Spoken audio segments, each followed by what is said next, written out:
Hi, everybody, and welcome to another webinar on how to empower SaaS users with engaging analytics. Today is going to be a very interesting one because we have a very special guest here today, Sarah Zoloth.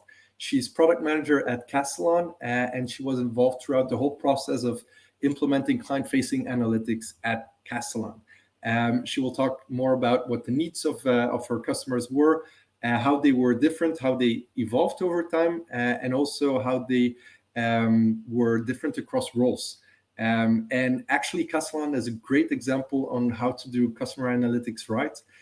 Because if we look at the market, well, actually, we see that unfortunately, it's not always that case. So recently, we did a study with our team where we looked at 140 top performing companies in 7 of the top G2 categories. And we actually saw that 94% of all SaaS companies dealt with negative reviews on analytics on their platform. And so the top 3 reasons were: 1, UX, so user experience was very poor, was way too complex, not at all intuitive. They weren't able to find what they looked for. 2, it didn't present the information that they needed. So that's it's actually very bad. And then 3, there was no way to control, to edit, or customize the reports for the users and across roles. And I think Sarah will be able to share a lot on the latter one. Maybe as a quick reminder, what is customer analytics experience, and what and how can you create great customer analytics experience is actually to be found in the intersection of 3 areas. 1 is personalization, 2 is premium user experience, and then 3, end user business value. And in this session, we'll talk more about personalization. Of course, personalization can mean a lot. In this case, we can look at styling, so making sure that dashboards and charts are adapted to the look and feel or the brand of the customers, but also about tailoring insights for the end users. So to show the information that is relevant for the person looking at it, and tailoring it to that person or that customer. And then lastly, also about adapting the experience or the user experience to all sorts of end users, ranging from people that just want to get quick insights to the power users that you maybe want to give a God mode for creating their own reports and adapting these reports as well. So without further ado, I'll pass the floor to Sarah, who will share her case study on Castellan. Yeah, thank you. And hello, everybody. As we said, my name's Sarah Zoloth. I'm a product manager at Castellan. I own a number of areas at our organization, but one of them is what we call insights reporting. So what I'm going to do is briefly walk you through a very high level of our product and what it is, who uses it. Then I'll talk about what we were doing early on with Cumul.io and reporting, and then what we've done as we implemented custom reporting and how that's been able to help our customers out. Let me get my screen shared here. Give me 1 second.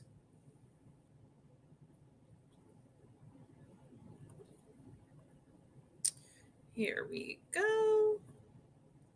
Okay, so what you're actually seeing here is our software, Castellan. At a very high level, what we do is business continuity. So we help companies of all sizes make sure that disruptions don't, have any negative impacts in their organization. So we're looking at everything from operational resilience, right? Making sure if a manufacturing facility goes down, that you have suppliers to back up that product. Looking at business impact assessments to say, if something were to happen, who does it affect and who needs to be involved in the resolution?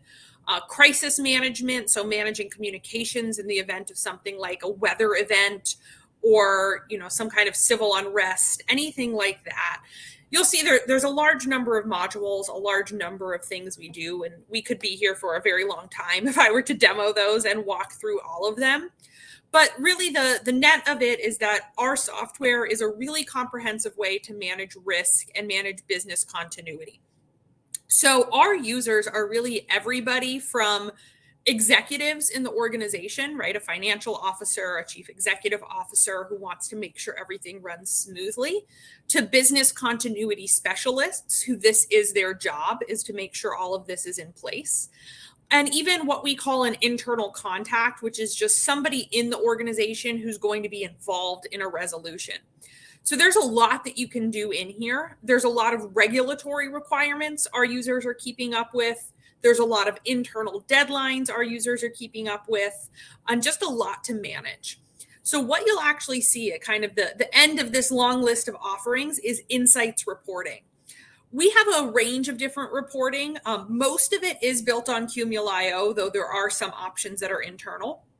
But the main portion we're going to focus on today is what's called key topics. So we have, for a long period of time, had these key topics, which are pre-built kind of canned reports based on what we know all of our customers want to see. So they're separated kind of by those same categories I just talked about. So for example, I'm going to come into internal contacts, and this is everybody involved in an issue, right? So if you're talking through the loss of a manufacturing facility, that's going to be everybody from the directors over that, the people responsible for the cost center, to the actual managers on the floor. So internal contacts are something our users manage often. And so we do have some kind of default reports built in here. Every one of our customers can see this. So they would be able to do things like look at how those break down by department, by location, right? How many there are in terms of internal contacts, a listing of all of them, and some information that you can sort and export and, use however necessary. So we have a lot of this canned reporting. You can see on the left-hand navigation pane here, there's a ton of different options that we've really thoughtfully built out ourselves on the Cumul.io platform, but we've built them for everybody. But as you can imagine, we get a lot of requests on the support side and on the product side for other reports. Basically every day, at least one request comes in saying, I want to report on this specific scenario that isn't captured here. There's an internal requirement for something on an ongoing basis. Even simple things like, how do I make this my company's colors, or change a term, right? Maybe they don't call it department, maybe they call it business unit, something like that. It's, pretty much a daily occurrence that we're getting requests like that. Some of them are higher urgency, and we might create a report or help somebody find a way to export the information.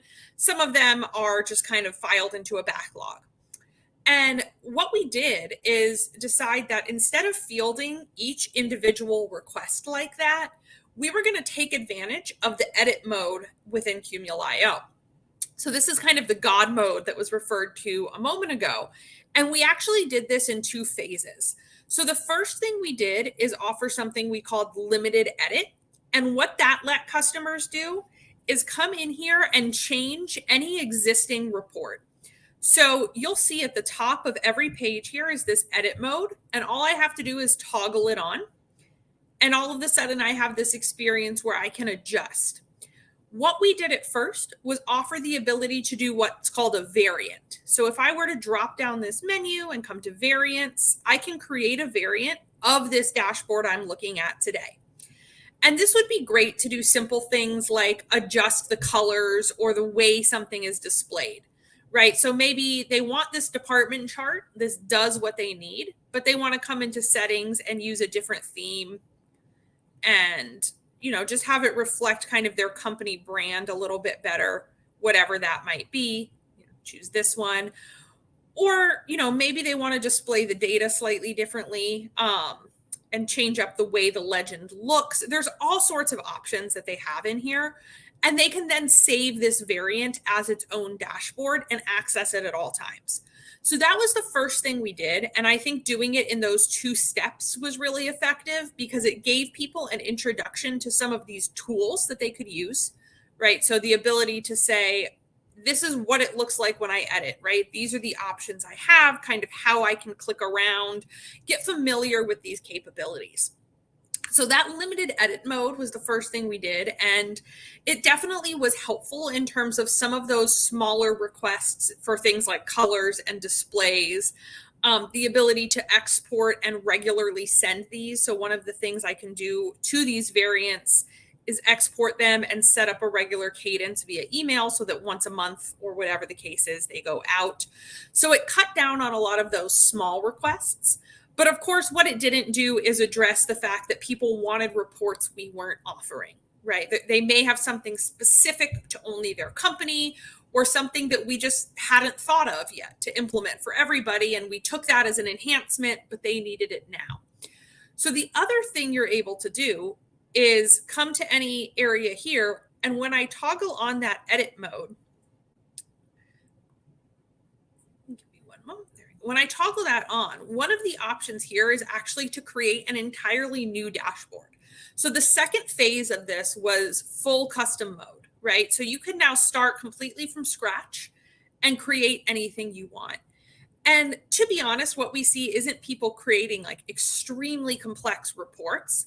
It's just small reports that we didn't have or they wanted to display in a new way.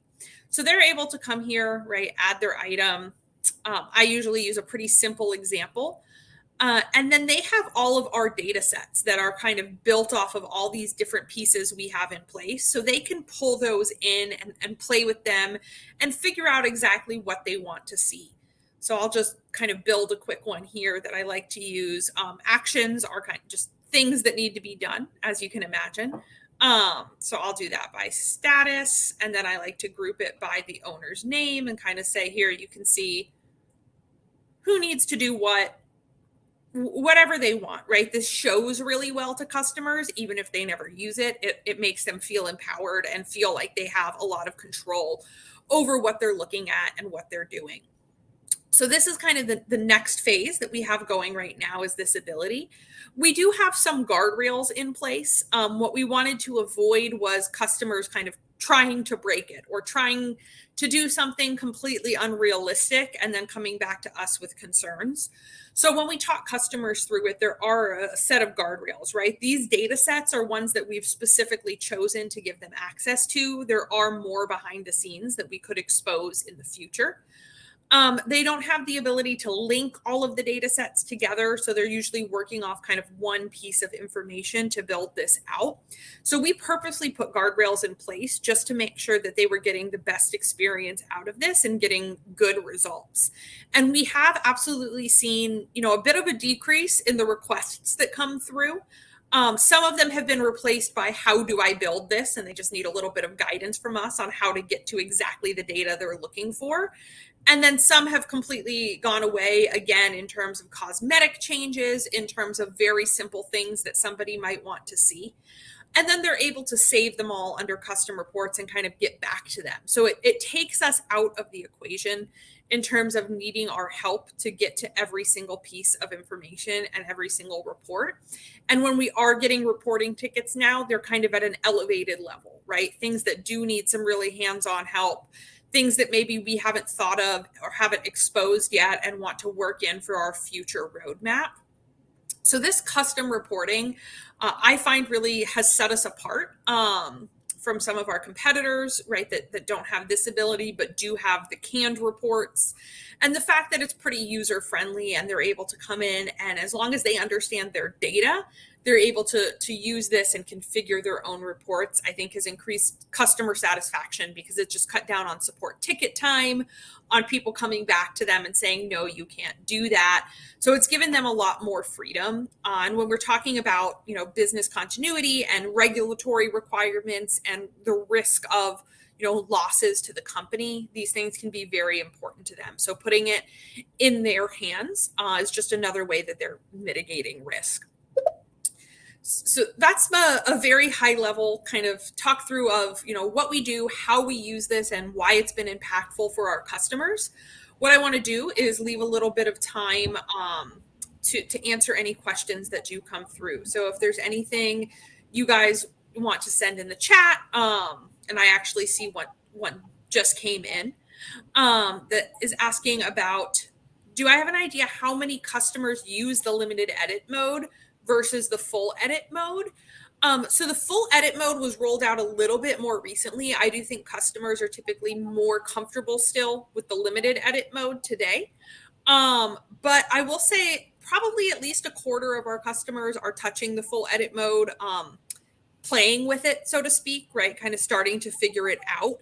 And we've been releasing some training documentation to help with that. I've recently done some enablement internally, so I expect that to grow. What I would say is there are customers who just never touch any of it and are perfectly happy with the standard templates. If they are willing or interested in the customization, they're likely to go all the way and start customizing completely, because it has to do with their needs, if they have unique needs, and also their level of comfort with the data itself and what they're looking for. So it tends to be a little bit more of a binary. They're either not customizing at all or they're fully customizing, but we are kind of ramping them up to that point. And do you see a difference across roles? So depending on the role of the person logging in, doing edits or just viewing? Yeah, so I would definitely say, those higher level executives, people kind of at the top of the chain, aren't doing as much of this. They're going to be fed the reports. It's really the specialists in our tool. So a business continuity specialist, somebody who owns it, is the person who's going to do this because they're the most familiar with the data and what they're trying to get.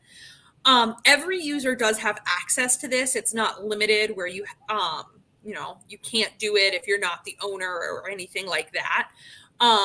One of the nice things is when you create them, they're private to you unless you choose to share them.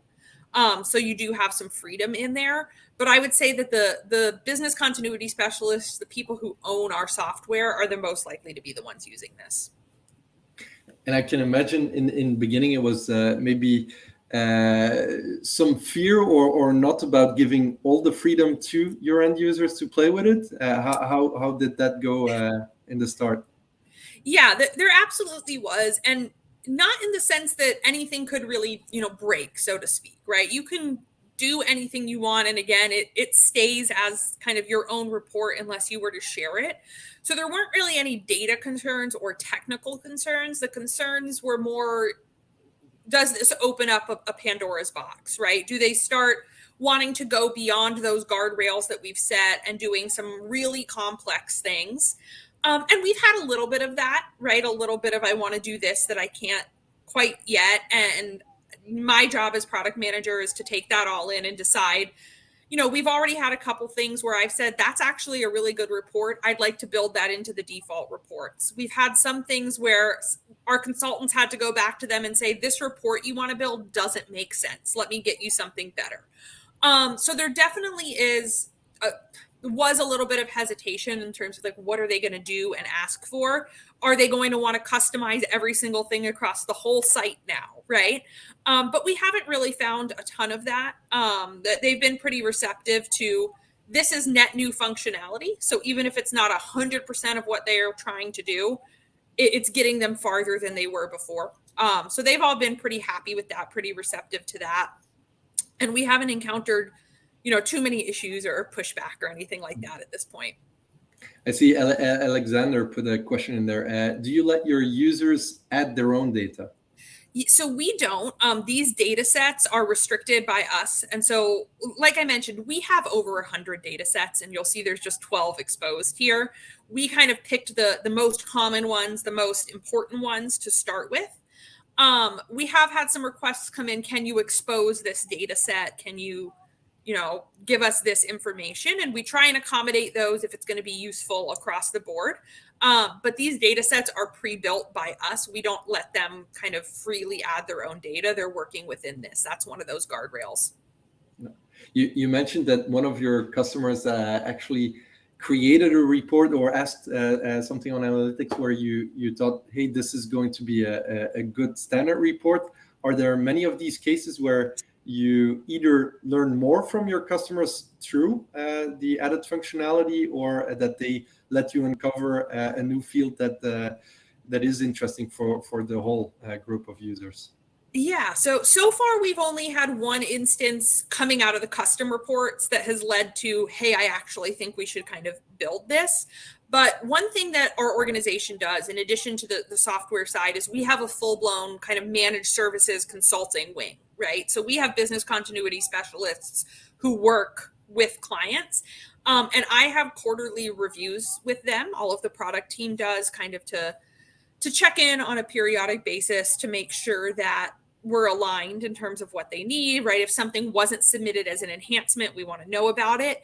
And so one of the things we're planning to add to that agenda is what kind of custom reports have you built, have your customers built? Because that gives us eyes on it to say, maybe they just think it's this one customer needs it, but we can look at it and say, we want to adapt this to be universal.